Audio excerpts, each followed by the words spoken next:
हमारे previous video में हमने पढ़ा था पॉलिनोमियल्स के बेसिक टॉपिक्स जैसे कॉन्स्टेंट्स, वेरिएबल, कोफिशिएंट, टर्म्स, ये सब के बारे में, ठीक है।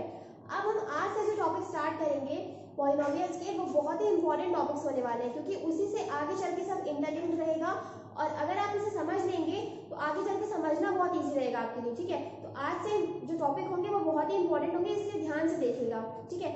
आज का हमारा पहला टॉपिक है क्लासिफिकेशन ऑफ पॉलिनोमियल्स। हमें पढ़ना है क्लासिफिकेशन ऑफ पॉलिनोमियल्स। तो क्लासिफिकेशन ऑफ पॉलिनोमियल्स जो होते हैं वो दो टाइप के होते हैं, पहले on the basis of degree, ठीक है, और दूसरे होते हैं on the basis of number of terms. अगर हम बात करें on the basis of degree की, तो जैसे हम लोग का लिखा हुआ है कि जनरल एक्सप्रेशन अगर हम लिख रहे हैं कि p of x is equals to an x to the power n plus a n minus 1 x to the power n minus 1 up to a0 x0, ठीक है, ये कोई जनरल एक्सप्रेशन लिखा हुआ है। अब इसमें कह रहा है कि हमको डिग्री के बेसिस पे इसको डिफाइन करना है। अब सबसे पहले लेते हैं जीरो से। अगर हमारी डिग्री जीरो होती है, मतलब यहाँ पर n की वैल्यू अगर हम जीरो कर देते हैं, तो किसी भी चीज का पावर अगर जीरो होता है तो उसकी वैल्यू तो 1 हो जाती है, ये तो सबको नोन होगा, है ना। तो अगर इसकी value x to the power zero है तो इसकी वैल्यू हो जाएगी 1, तो यहाँ क्या बचेगा a n, ठीक है। अब इसमें अगर देखें तो यहाँ पर हो जाएगा x to the power 0 minus 1, तो ये हो जाएगा x to the power minus 1। तो इसमें जो x का पावर हो गया वो नेगेटिव इंटीजर है, और हम पढ़ चुके हैं कि पॉलिनोमियल्स मतलब पॉलिनोमियल होने के लिए किसी भी वेरिएबल के पावर को नॉन नेगेटिव इंटीजर होना चाहिए।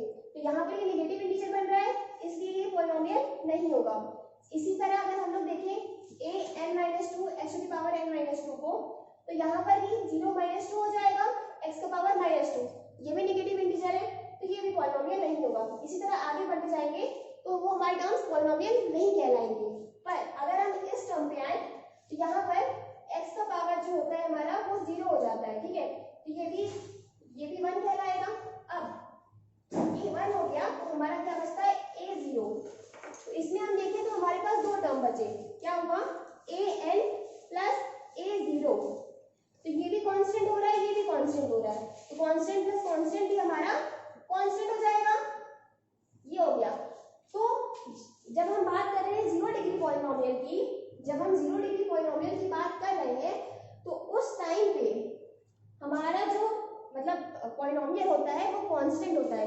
क्यों? क्योंकि अगर हम कोई टर्म ले रहे हैं उसके मतलब टर्म में वेरिएबल का पावर 0 है, तो उस वेरिएबल की वैल्यू 1 हो जाएगी। अब बचता है सिर्फ कांस्टेंट।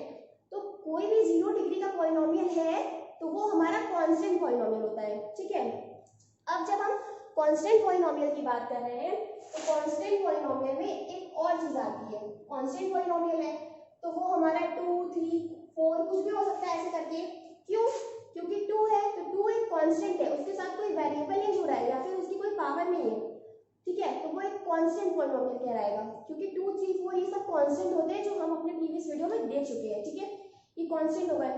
अब अगर ये जो 2, 3, 4 है इसकी जगह किसी भी पॉलिनोमियल की वैल्यू 0 आ रही है अगर, तो जिस पॉलिनोमियल की वैल्यू 0 होती है उसको हम बोलते हैं जीरो पॉलिनोमियल। पॉलिनोमियल की वैल्यू 0 क्या मतलब क्या है कि अगर पॉलिनोमियल 0 है, जैसे यहाँ 2, 3, 4 ये भी एक पॉलिनोमियल है। क्यों? क्योंकि इसके वेरिएबल की डिग्री 0 है, इसका मतलब ये 1 हो गया, तो सिर्फ कांस्टेंट बचेगा। उसी तरह अगर कोई पॉलिनोमियल है suppose 0 x to the power 0, ठीक है, ये 0 डिग्री का पॉलिनोमियल है। क्यों? क्योंकि वेरिएबल का पावर 0 है। अब ये वैल्यू 1 हो जाएगी तो हमारा क्या बचेगा 0, तो ये इसको बोलेंगे हम जीरो पॉलिनोमियल। जीरो पॉलिनोमियल मतलब कोई 0 डिग्री का पॉलिनोमियल अगर कांस्टेंट है और वो कांस्टेंट अगर 0 हो रहा है तो वो होता है जीरो पॉलिनोमियल, ठीक है, ये हो गया। अब चलते हैं 1 डिग्री की पॉलिनोमियल की। हम लोग पढ़ रहे थे classification of polynomials on the basis of degree. तो सबसे पहले हमने पढ़ा 0 डिग्री के बारे में, अब पढ़ते हैं 1 डिग्री के बारे में। अगर 1 डिग्री की बात करें तो 1 डिग्री के पॉलिनोमियल को कहते हैं लीनियर पॉलिनोमियल। जैसे 0 डिग्री पॉलिनोमियल को हम कहते हैं कांस्टेंट पॉलिनोमियल क्योंकि उसकी वैल्यू कांस्टेंट आती है, उसी तरह 1 डिग्री के पॉलिनोमियल को हम लोग कहते हैं लीनियर पॉलिनोमियल, ठीक है। अब अगर देखें जैसे हमारा जनरल एक्सप्रेशन लिखा है p of x equals to a n x to the power n plus a n minus 1 x to the power n minus 1 plus a n minus 2 x to the power n minus 2 plus ये up to गया a0 x to the power 0। ठीक है, ये कोई हमारा general expression है। अब यहाँ पे ध्यान दीजिएगा, ये जो हम a n minus 1 a n minus 2 लिख रहे हैं, इसका मतलब ये नहीं है कि कोई वैल्यू अगर a n 5 है तो यहाँ पर a n माइनस 1 4 होगा, ऐसा कुछ नहीं है। ये सिर्फ एक कांस्टेंट है। ठीक है, इसका इस n माइनस 1 या इस n माइनस 2 से कोई मतलब नहीं है। ये a n भी इंटरलिंक नहीं है, ये कुछ भी हो सकते हैं। अगर ये 7 है तो ये 5 भी हो सकता है। ठीक है, इसके कुछ आप समझिएगा मत। ठीक है, तो हम बात कर रहे थे 1 डिग्री की पॉलिनोमियल की। अगर कोई पॉलिनोमियल 1 डिग्री का है तो उसको हम कहते हैं लीनियर पॉलिनोमियल। ठीक है, तो अगर हम देखें इसको हम लिख सकते हैं a n x to the power 1। क्यों? क्योंकि n की वैल्यू हमारी 1 है, क्योंकि हम बात कर रहे हैं 1 डिग्री पॉलिनोमियल की। ठीक है, मतलब जिसकी डिग्री 1 होती है। ठीक है, जिसकी डिग्री 1 होती है, तो यहाँ पर ये 1 हो जाएगा। अब अगर इस पे आते हैं तो ये हमारा हो जाएगा x to the power 1 minus 1, तो ये हो गया x टू द पावर 0। ठीक है, तो यहाँ हमारा बचेगा a n x, ये हो गया। इसी तरह से हम अगर इस पे चलेंगे तो ये a n minus 2 x to the power 0 minus 2, तो इसमें x का पावर क्या हो गया? नेगेटिव इंटीजर, मतलब ये पॉलिनोमियल नहीं कहलाएगा। उसी तरह आगे बढ़ेंगे तो आगे भी ऐसे टर्म्स आएंगे जो पॉलिनोमियल नहीं होंगे। ठीक है, यहाँ पर हमारा हो गया। अब यहाँ पे बच जाएगा a0 x to the power 0, इसकी वैल्यू भी a0 हो जाएगी। क्यों? क्योंकि x टू द पावर 0 1 होता है। ठीक है, इतना हो गया। अब यहाँ पर ही हमारा बचेगा an, ये बच गया, plus an minus 1 plus a0। ठीक है, तो ये यहाँ से an प्लस an माइनस 1 ये हो गया। अब हम ऐसा भी कर सकते हैं कि इसमें से इस टर्म को हटा देते हैं। ठीक है, इसको हटा देते हैं अगर मान लीजिए, तो ये आगे चल के ऐसे चलता जाएगा आगे। अब अगर हम देखें तो हमारे पास सिर्फ दो टर्म बच रहे हैं, an और an माइनस 1। ठीक है, इसमें x की पावर 1 है, ये बच रहा है, मतलब an x to the power 1 plus an minus 1, और ये x टू द पावर 0 हो गया था, इसलिए इसको हमने यहाँ पर लिखा नहीं। अब ये जो an x to the power 1 है, इसको हम मान लेते हैं ax। ठीक है, इसको क्या मान लेते हैं ax, और यहाँ पर जो an माइनस 1 बच रहा है इसको हम बोल देते हैं b। ठीक है, an x to the power 1 को मान लिया ax और an माइनस 1 को मान लिया b, तो ये हो गया ax प्लस b। ये हमारा पॉलिनोमियल ऑफ x है। ठीक है, ax प्लस b। तो इससे हम ये कहेंगे कि जो लीनियर पॉलिनोमियल होता है हमारा, उस मतलब ये जो ax प्लस b आया, इसको हम लीनियर पॉलिनोमियल का जनरल एक्सप्रेशन कहेंगे। ठीक है, जैसे हमने प्रीवियस वीडियो में जो जनरल एक्सप्रेशन पढ़ा था वो सारे पॉलिनोमियल्स का था, मतलब उस जनरल एक्सप्रेशन से हम किसी भी पॉलिनोमियल को निकाल सकते हैं। ठीक है, और उसी जनरल एक्सप्रेशन से निकाल के हमारा ये पॉलिनोमियल आया है, जो कि वो जनरल एक्सप्रेशन है लीनियर पॉलिनोमियल का। ठीक है, ये हो गया। अब इसमें एक मैंडेटरी कंडीशन होती है लीनियर पॉलिनोमियल में, एक जो मैंडेटरी कंडीशन होती है वो बहुत ध्यान दीजिएगा, क्योंकि उसके बिना हम किसी भी पॉलिनोमियल को लीनियर क्वाड्रेटिक ऐसे नहीं कह सकते हैं। ठीक है, जैसे सपोज लीनियर इक्वेशन है, पॉलिनोमियल है ax प्लस b, तो इसमें जो है a should not be equal to 0 होना चाहिए। ये कंडीशन बहुत मैंडेटरी है कि ax प्लस b अगर एक लीनियर पॉलिनोमियल है। क्यों? क्योंकि इसको लीनियर पॉलिनोमियल क्यों कहेंगे? क्योंकि इसमें वेरिएबल की डिग्री 1 है, वेरिएबल का पावर 1 है। ठीक है, और उसके साथ एक कांस्टेंट जुड़ जाता है, इसलिए ये एक लीनियर पॉलिनोमियल हो गया। अब अगर इस लीनियर पॉलिनोमियल में, मतलब ये कंडीशन है इसकी कि इस लीनियर पॉलिनोमियल में a should not equal to 0, अगर a इज इक्वल टू 0 हो गया तो क्या होगा? ये जो पॉलिनोमियल है ये बन जाएगा 0 इंटू एक्स प्लस बी। यहाँ क्या बचा b, तो ये b क्या है कांस्टेंट है। और अभी हम देखे हैं कि कांस्टेंट, कोई पॉलिनोमियल कांस्टेंट कब होता है जब वो 0 डिग्री का होता है, ठीक है। तो ये तो यहाँ पे कॉम्बिनेटिव कर दिया कि हम बात कर रहे थे लीनियर पॉलिनोमियल की और यहाँ आ रहा है कांस्टेंट पॉलिनोमियल कि वो 0 डिग्री का हो गया। इसलिए हम कहते हैं कि अगर कोई भी पॉलिनोमियल लीनियर पॉलिनोमियल है तो उसमें a should not equal to 0 होना चाहिए, ठीक है। तो अभी हमने 0 degree polynomial, 1 degree polynomial, 0 polynomial और लीनियर पॉलिनोमियल की मैंडेटरी कंडीशन के बारे में पढ़ लिया है। अब चलते हैं 2 डिग्री पॉलिनोमियल के बारे में, ठीक है। तो अगर हम देखें कि जैसे सपोज मतलब हम बात कर चुके हैं 0 डिग्री की, 1 डिग्री की, इसको कहते हैं कांस्टेंट पॉलिनोमियल। क्या कहते हैं कांस्टेंट पॉलिनोमियल। 1 डिग्री को क्या कहते हैं लीनियर पॉलिनोमियल, ठीक है। ये हो गया। अब चलते हैं सेकंड पे। जैसे 0 को कांस्टेंट, 1 को लीनियर ऐसे कहते हैं, वैसे 2 डिग्री मतलब ऐसे वेरिएबल जिनकी डिग्री 2 होती है उन पॉलिनोमियल को कहते हैं क्वाड्रेटिक पॉलिनोमियल। क्या बोलेंगे क्वाड्रेटिक पॉलिनोमियल, ठीक है। सिमिलर वैल्यू जिनकी डिग्री 3 होती है उनको कहते हैं क्यूबिक पॉलिनोमियल, ठीक है। इसी वे में ये आगे बढ़ता जाता है। अब हमने देखा था कि जो लीनियर पॉलिनोमियल होती है उसका जनरल एक्सप्रेशन क्या होता है ax प्लस b, ठीक है। उसी तरह सिमिलर वे में हम फाइंड कर सकते हैं क्वाड्रेटिक पॉलिनोमियल का जनरल एक्सप्रेशन, तो वो बनेगा ax square plus bx plus c, where a, b and c are constants, ठीक है। a यहाँ पर a, b और c क्या है हमारा कांस्टेंट है and a should not equal to 0, ठीक है। जो कंडीशन लीनियर के साथ अप्लाई होती है वही कंडीशन क्वाड्रेटिक और क्यूबिक के साथ भी अप्लाई होती है। क्यों? उसी तरह जैसे हमने लीनियर में देखा था उसी तरह यहाँ भी है। अगर यहाँ पर a 0 हो गया तो ये टर्म पूरा 0 हो जाएगा, है ना। तो हमारे पास क्या बचेगा bx प्लस c, जो कि एक लीनियर पॉलिनोमियल है। तो इसलिए मतलब हमारा ये टर्म 0 आ गया तो हमारे पास बचा bx प्लस c, ये लीनियर पॉलिनोमियल है। लेकिन हम बात कर रहे थे क्वाड्रेटिक पॉलिनोमियल की, तो ये यहाँ पे कॉन्ट्रडिक्ट कर गया।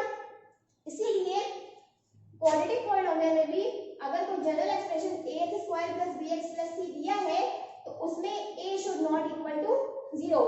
अगर आप कहेंगे कि मैम ये जनरल एक्सप्रेशन कैसे आ गया, ठीक है, तो इसके लिए हम क्या देख सकते हैं, कोई भी पॉलिनोमियल का जनरल एक्सप्रेशन हम लिखते हैं an x to the power n plus a n minus 1 x to the power n minus 1 plus a n minus 2 x to the power n minus 2, इस वे में हम लिखते हैं, ठीक है। अब अगर हम x की मतलब n की जगह पे 2 पुट करते हैं, अगर हम n की जगह पे 2 पुट करते हैं तो ये बन जाएगा an x square plus a n minus 1 x की पावर n की वैल्यू 2, तो 2 माइनस 1 1, ठीक है। अब a n माइनस 2 x का पावर 2 माइनस 2 0, यहाँ तक तो ठीक है। अब हमारा जो यहाँ थर्ड टर्म मतलब इसके बाद का जो टर्म आएगा वो होगा a n minus 3 x to the power n minus 3, ये टर्म होगा।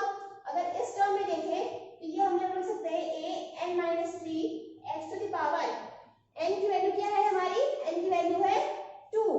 अगर यहाँ पे 2 पुट करेंगे तो ये हो जाएगा 2 माइनस 3 माइनस 1, मतलब x का पावर क्या हो गया वो नेगेटिव इंटीजर और x का पावर को क्या होना चाहिए नॉन नेगेटिव इंटीजर, तो ये वाला टर्म पॉलिनोमियल नहीं होगा। तो हमारे पास क्या बचते हैं 3 term an x square plus a n minus 1 x to the power 1 plus a n minus 2 x to the power 0, ये 3 टर्म हमारे पास बचते हैं। तो इसको हम लोग सपोज लिख लेते हैं, इसको हम मान लेते हैं ax स्क्वायर, ठीक है। इसको हम क्या मान लिए ax स्क्वायर, इसको हम मान लेते हैं हमारा bx। हम क्या कर रहे हैं जो हमारा पॉलिनोमियल बन रहा है, क्या बन रहा है, an x square plus a n minus 1 x1 plus a n minus 2 x0, तो इसको हम मान लेते हैं ax स्क्वायर, ठीक है। सपोज इसको हम ये मान लिए, सेकेंड टर्म को हम मान लेते हैं bx, x क्यों लिखे हैं, क्योंकि x का पावर 1 है, उसको हम लोग x लिख सकते हैं, और इस वाले टर्म को लिख सकते हैं प्लस c। अब ये x स्क्वायर का x स्क्वायर यहाँ उतर गया, ये an को सिंपली a मान दिया गया, उसी तरह x पावर 1 का x यहाँ पर उतरा और a n माइनस 1 को b मान लिए, दोनों कोशेंट ही हैं, मतलब दोनों कांस्टेंट हैं, कोई फर्क नहीं पड़ता। और यहाँ पर सिंपली जो थर्ड टर्म था x का पावर 0 था, मतलब उसकी वैल्यू, इसकी वैल्यू क्या होती है 1, तो इसको अगर हम लोग नहीं लिखेंगे तो हमें कोई दिक्कत नहीं है। फिर हमारे पास क्या बचा a n माइनस 2, इसको एक थर्ड कांस्टेंट मान लिए c, तो ये हमारा क्या आ गया, यही जनरल एक्सप्रेशन आ गया जो यहाँ पर हमने नोट किया है, ठीक है। सिमिलर वे में क्यूबिक पॉलिनोमियल का भी होगा, क्यूबिक पॉलिनोमियल का एक्सप्रेशन क्या हो जाएगा हमारा, ax cube plus bx square plus cx plus d, ये हमारा क्यूबिक पॉलिनोमियल का जनरल एक्सप्रेशन हो गया। अब सिमिलर वे में जैसे लीनियर और क्वाड्रेटिक पॉलिनोमियल हमने देखा था कि a b या a b c कांस्टेंट है but a should not equal to 0, ठीक है।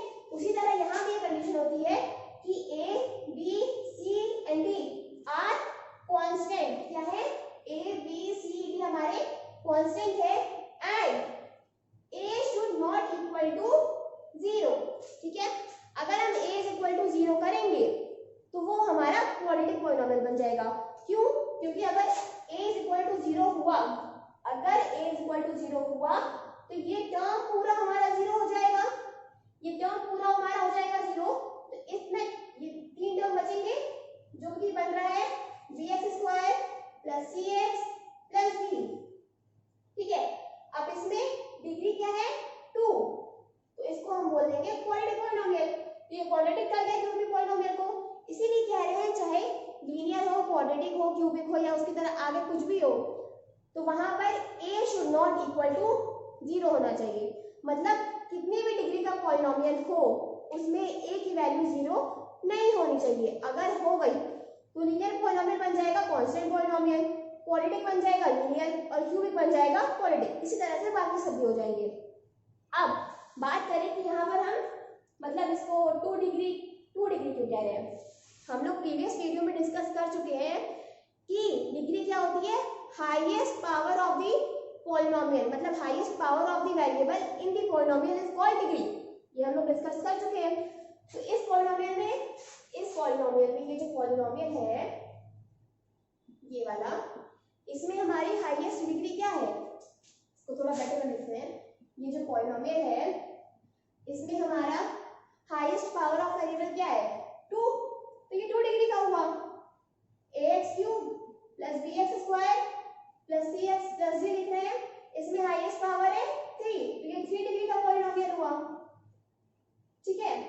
उसी तरह 1 डिग्री वाला भी ये होता है, इसीलिए हम अगर 0 डिग्री का कह रहे हैं मतलब x की हाईएस्ट पावर 0 होगी उस पॉलिनोमियल में, 1 डिग्री का कह रहे हैं तो उस पॉलिनोमियल में x की हाईएस्ट पावर 1 लिया जाएगा।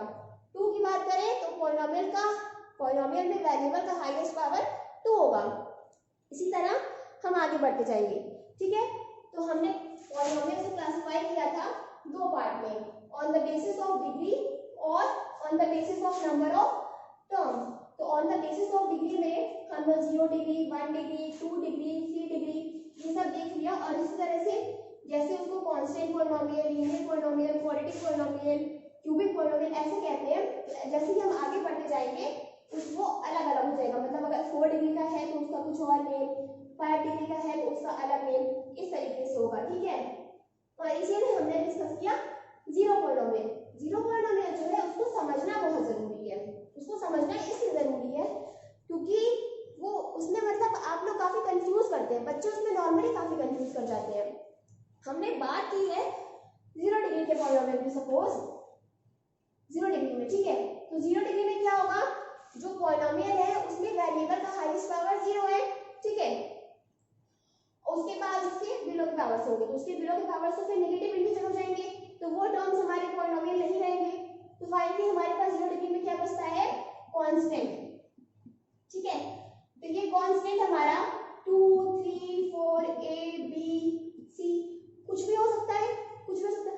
अगर वही constant 2 3 4 A B C etcetera इनमें से कुछ नहीं हुआ बल्कि इनके अलावा 0 हो गया तो उस पॉलिनोमियल को कहते हैं जीरो पॉलिनोमियल। ठीक है, यहाँ तक सबको क्लियर है? ठीक है, मैंने बहुत ही अच्छे से सबको समझा दिया है, आप एकदम ध्यान देकर सुनिएगा। ठीक है, यहाँ तक हो गया। अब आते हैं हमारे सेकेंड क्लासिफिकेशन पे, जो कि हमारा था on the basis of number of terms. ठीक है, on the basis of number of terms, ये हमारा सेकेंड क्लासिफिकेशन था। पहला क्या था, on the basis of number of degree, वो हमने समझ लिया है। अब इस पे चलते हैं। अब ये तो हम जानते ही हैं कि जो पॉलिनोमियल्स होते हैं वो बहुत सारे टर्म को क्लब करके बनते हैं। ठीक है, और टर्म क्या होता है, कांस्टेंट, पॉलिनोमियल और नॉन नेगेटिव इंटीजर का कॉम्बिनेशन होता है। ठीक है, अब अगर सपोज कोई पॉलिनोमियल दिया है, कोई भी एक पॉलिनोमियल है, सपोज पॉलिनोमियल इज 2, पॉलिनोमियल 2 है, तो इसमें हमारे पास कितने टर्म है, 1 टर्म है, इसमें एक ही टर्म है, इसलिए आगे कोई भी टर्म्स नहीं दिए तो इसलिए इसमें एक टर्म है। ठीक है, तो ऐसे पॉलिनोमियल जिसमें सिर्फ एक टर्म होते हैं उनको हम कहते हैं मोनोमियल। क्या कहते हैं, मोनोमियल। वन टर्म वाले पॉलिनोमियल को कहते हैं मोनोमियल। अब अगर सपोज कोई पॉलिनोमियल दिया है 2x² + 3, ये कोई पॉलिनोमियल है, इस पॉलिनोमियल में कितने टर्म्स हैं, 2 टर्म है। ठीक है, तो ऐसे पॉलिनोमियल जिसमें 2 टर्म होते हैं उनको हम क्या कहेंगे, बाइनोमियल, बाइनोमियल। ठीक है, सिमिलरली अगर कोई पॉलिनोमियल है उसमें 3 टर्म दिए हैं, ठीक है, उसमें 3 टर्म दिए हैं, सपोज 5x² + 3x + 2। ठीक है, इसमें कितने टर्म है, 3, 1 2 3। तो सिमिलर वे में 3 टर्म वाले पॉलिनोमियल को कहते हैं ट्राइनोमियल, ट्राइनोमियल। ठीक है, इसी तरह ये आगे बढ़ता जाता है।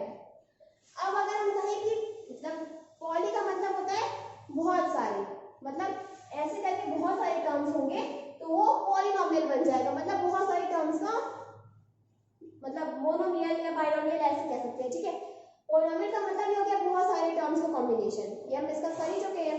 तो इसी तरीके से ये 4 टर्म का, 5 टर्म का ऐसे करके आगे बढ़ता रहता है अपना। ठीक है, तो गाइस हमने 1 टर्म, 2 टर्म, 3 टर्म ऐसे करके ये आगे तक बढ़ेगा। ठीक है, 4 टर्म भी होगा, 5 टर्म भी होगा, यहाँ तक हमने समझ लिया। अब अगर हम देखें तो हमने क्लासिफिकेशन ऑफ पॉलिनोमियल कितने टर्म्स में, मतलब कितने बेसिस पढ़ा, 2 बेसिस पे, on the basis of degree और on the basis of number of terms. अब ये दोनों जो इनका मतलब क्लासिफिकेशन है on the basis of degree और on the basis of terms, इन दोनों का भी एक कनेक्शन होता है, वो बहुत इंपॉर्टेंट है, उसको ध्यान दीजिएगा। जो हमारे कांस्टेंट पॉलिनोमियल होते हैं, कांस्टेंट पॉलिनोमियल मतलब जिनकी डिग्री जो होती है वो 0 होती है, 0 डिग्री वाले, उनको हम मोनोमियल कहते हैं। मतलब वो मोनोमियल ही होते हैं, कहते नहीं है, मोनोमियल ही होते हैं। जो ऐसे पॉलिनोमियल जो कांस्टेंट होते हैं वो मोनोमियल भी होते हैं। कैसे, अगर कोई पॉलिनोमियल है 0 डिग्री का है, मतलब वो कांस्टेंट है, तो उसमें एक ही टर्म आएगा। जैसे सपोज p(x) = 2 है, ठीक है, ये कांस्टेंट पॉलिनोमियल है, इसमें कितने टर्म है, 1। और हम अभी पढ़े हैं कि एक टर्म वाले पॉलिनोमियल को क्या बोलते हैं, मोनोमियल। ठीक है, उसी तरह अगर हम कहें कि कोई मतलब लीनियर पॉलिनोमियल है, ठीक है, कोई लीनियर पॉलिनोमियल है, तो लीनियर पॉलिनोमियल को हम बाइनोमियल, मतलब लीनियर पॉलिनोमियल जो होता है वो बाइनोमियल भी हो सकता है और मोनोमियल भी हो सकता है। क्यों, क्योंकि अगर जैसे हम कोई एग्जांपल है, मान लीजिए p(x) = 2x + 1। ठीक है, ये हमारा क्या है, लीनियर पॉलिनोमियल है। क्यों, क्योंकि यहाँ पे हाईएस्ट पावर ऑफ वेरिएबल क्या है, 1। ठीक है, अब अगर हम बात करें टर्म्स की, तो इसमें कितने टर्म है, 2 टर्म